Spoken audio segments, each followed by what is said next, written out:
coisa que talvez você não saiba: gestão de desempenho e avaliação de desempenho não são sinônimos. Mas vem comigo que eu vou te ajudar a entender a diferença entre eles. Eu sou a Alexandra Godoy, sou especialista em gestão de desempenho e hoje estou iniciando uma série de vídeos para poder te ajudar e te apoiar a fazer a implantação da gestão de desempenho de uma forma eficaz dentro da sua empresa. A primeira coisa que você precisa entender, então, em gestão de desempenho é o processo de alinhar, avaliar e medir a performance dos seus colaboradores. E, é claro, sem esquecer de traduzir tudo isso vinculado ao planejamento estratégico da sua empresa. Portanto, a gestão de desempenho nada mais é do que um ciclo completo e sólido baseado nas diretrizes de cada organização. E você deve estar se perguntando: Alexandra, como eu faço isso? Bem, é importante que o seu processo de gestão tenha as seguintes etapas: definição, seleção e desenvolvimento. Precisamos definir, então, quais são os processos que nós vamos estar vinculando ao nosso ciclo de desempenho. Precisamos também selecionar critérios para que a gente possa, a partir deles, fazer um desenvolvimento de processos, de metodologia e também de avaliação de todo esse processo. Lembra que comecei esse nosso papo falando que existem diferenças entre gestão e avaliação de desempenho? Até aqui, então, nós vimos que a gestão de desempenho é uma série de ações que estão vinculadas a todo o planejamento estratégico e todas as metas em que a nossa empresa pretende atingir. E aí, então, com isso, percebemos que a avaliação de desempenho é apenas uma parte desse ciclo. E eu tenho certeza que em algum momento você já fez uma passagem em alguma empresa que iniciou esse processo de gestão de desempenho. E aí, como ele começa? Se criam os processos, se cria a ideia, se tem a aprovação da direção, se divulga esse processo, iniciam-se então as conversas, as datas e agendamentos e para por aí. Normalmente, quando não trabalhamos com etapas, quando não vinculamos a todo o processo e alinhamento estratégico da nossa empresa, muitos processos voltados à questão de desenvolvimento de pessoas, como por exemplo a avaliação de desempenho, tendem a se perder.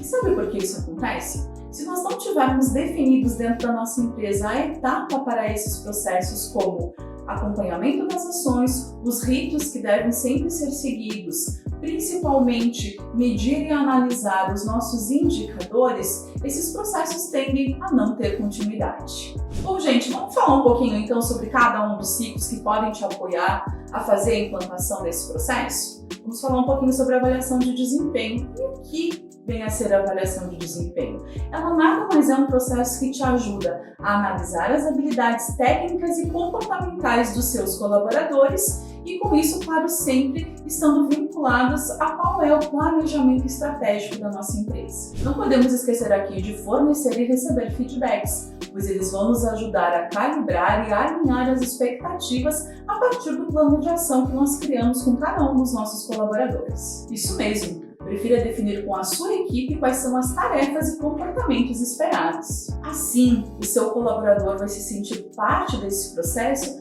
e vai gerar um maior engajamento na sua equipe. Elogie. As empresas que têm a cultura de dar elogios têm uma facilidade muito maior de trabalhar com feedbacks, principalmente quando em algum momento precisamos dar feedbacks negativos. E por que isso, né, gente? O ser humano precisa se sentir parte de alguma coisa. E a partir do momento que isso acontece, com certeza você vai gerar um impacto muito positivo dentro da sua equipe. E algo que não podemos esquecer e que é muito importante, o famoso Plano de Desenvolvimento Individual, ou o PDI. Bom, gente, quantas vezes nós estivemos numa empresa e observamos pessoas executando um processo ou uma tarefa vinculado a uma função que, quando a gente analisa com um pouco mais de cuidado, aparentemente não parece pertencer às competências que aquela pessoa tem. E isso não é raro, acontece muito nas organizações. Existiu uma função em aberto, um desejo de trabalhar naquela empresa e essa pessoa acaba sendo contratada. Era o único lugar disponível, mas ela tem potencial de fazer outras atividades e até as pessoas muitas vezes não percebem quais são os seus potenciais. Quando um gestor trabalha com o seu colaborador, o PDI, ele traz para o plano de desenvolvimento individual diretrizes para apoiar esse colaborador a daqui a pouco buscar conhecimento e crescer dentro de uma atividade ou de uma outra área que talvez nem ele mesmo tenha percebido o o quanto ele poderia estar colaborando com a empresa muito mais desenvolvendo outra atividade. O alinhamento dos interesses entre empresa e colaborador vai fazer com que ele saiba quais são os processos e o que ele precisa fazer para alcançar as suas metas. Da mesma forma, esse alinhamento entre as partes vai fazer com que a empresa entenda qual é o melhor caminho a seguir para apoiar esse colaborador nesse desenvolvimento. E não deixe de fora o one-on-one. Mas você deve estar se perguntando, Alexandra, você acabou de falar sobre feedbacks. Pessoal, feedbacks e one-on-one são coisas totalmente diferentes. O one-on-one tem que ser conversas rápidas, de no máximo 1 hora. E dentro dessas conversas a gente precisa ter pontos muito específicos da nossa rotina, do nosso dia a dia. O que está acontecendo, o que eu estou fazendo de positivo, o que eu preciso melhorar. Essas conversas rápidas vão nos ajudando a cada vez ter processos melhorados de uma forma mais eficaz e com isso nos ajudando na formação de todo o ciclo de desempenho. Esse alinhamento vai nos apoiar a aumentar a confiança do colaborador e principalmente a reduzir os problemas que podem ser gerados no dia a dia. Pois quando algo acontece, eu rapidamente chamo meu colaborador para ter um bate-papo de one-on-one, eu vou atuar diretamente em cima daquele problema. E isso não vai ficar crescendo e criando algo que daqui a pouco eu não consigo mais controlar ou esperar que isso venha a vir à tona só lá no feedback. Quanto mais eu puder dar esses retornos, quanto mais eu conseguir fazer conversas one-on-one com meus colaboradores, os pequenos processos ou as pequenas coisas que geram algo negativo no dia a dia tendem a ir diminuindo com o tempo. Analise a seguinte situação comigo. Você teve uma boa noite de sono, você recebeu um elogio, fez um feedback que foi muito positivo dentro da sua empresa com algum colaborador? Agora, se você teve, por exemplo, que desligar um colaborador por rendimento, e talvez você se sinta culpado por conta disso, pois você poderia ter acompanhado ele mais de perto, poderia ter tentado fazer com que ele rendesse mais. Ou até mesmo uma situação particular, como por exemplo, descer para trabalhar e encontrar o seu carro batido na garagem do seu prédio. E sabe o que é isso? Isso são os reflexos das nossas emoções.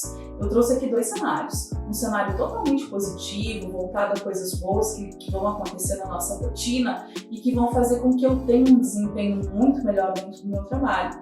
Mas, de contrapartida, eu tenho também coisas que acontecem na minha rotina e que não são agradáveis. E isso, no dia a dia dos nossos colaboradores, faz toda a diferença. Apesar de sabermos que os processos ou as coisas que acontecem conosco no nosso dia a dia não deveriam estar vinculados ao nosso trabalho, nós somos pessoas, nós somos orgânicos e a empresa precisa saber lidar com essas situações. Então eu convido você para ouvir um pouco mais sobre a questão do sentido e das emoções dentro das nossas organizações. Investir nesse processo vai ajudar a sua empresa a reter talentos e potencializar muito mais os seus resultados. Portanto, pessoal, não esqueça, a gestão de desempenho é sobre o olhar, é sobre aquilo que nós conseguimos perceber e entender sobre processos que daqui a pouco os nossos colaboradores não estão conseguindo ou entendendo de que forma entregar. E não vai perder os nossos próximos vídeos. Nós vamos trazer para vocês insights sobre cada um dos processos do ciclo de avaliação de desempenho. Principalmente, vamos te ajudar a fazer a implantação desse ciclo dentro da sua empresa. E claro, sempre focado às metas e resultados do seu negócio. Até lá!